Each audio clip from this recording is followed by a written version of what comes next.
என்ன மாதிரியான வழிபாடுகள் வந்து செய்யலாம்? நிச்சயமா இது வந்து எக்ஸாமுக்கு எப்பயுமே ப்ரிப்பரேஷன் முன்னாடி உட்காந்து படிப்போம்ல விழுந்து விழுந்து அது மாதிரியான படிக்கக்கூடிய காலகட்டம். ஸோ இதுல ரிசல்ட் எதிர்பார்க்காதீங்க. அடுத்த வரக்கூடிய காலகட்டம் வந்து எனக்கு தாண்டா இந்த உலகமே எனக்கு தாண்டா அப்படின்ற மாதிரி ஒரு அமைப்பெல்லாம் கொடுத்துரும். ஸோ அதை பத்தி கவலைப்பட வேணாம். கொஞ்ச நாளைக்கு பொறுமை நிதானம் அவசியம்.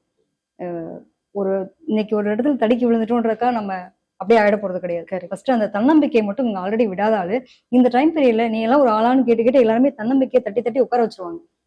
நான் என்னைக்கும் நான் ராஜா தான், எங்க இருந்தாலும் நான் ராஜா தான் அப்படிங்கிற மாதிரி இருந்தாங்கன்னா சூப்பர். ஆக்சுவலா பார்ட்னர் பயங்கரமா பாத்துப்பாங்க. இது எவ்வளவு பெரிய கொடுப்பேன். பார்ட்னர் வந்து ஒரு ஆள் எங்களை ஒரு ஆளுக்கு அவ்வளவு அழகா பார்த்துக்கூடிய தன்மையெல்லாம் இருக்கும். இவங்களை பொறுத்த வரைக்கும் விநாயகர் வழிபாடு ரொம்ப சிறப்பு. விநாயகர் கேது இருக்கிறதுனால முடிஞ்ச வரைக்கும் விநாயகர் வழிபாடு எங்க போனாலும் சரி, எந்த காரியத்தை துவங்கினாலும் சரி, புதிய முயற்சிகளை மட்டும் இந்த டைம்ல கொஞ்சம் ஹோல்ட் பண்ணு. என்ன வேலை செஞ்சுட்டு இருக்கீங்களோ அப்படியே போங்க.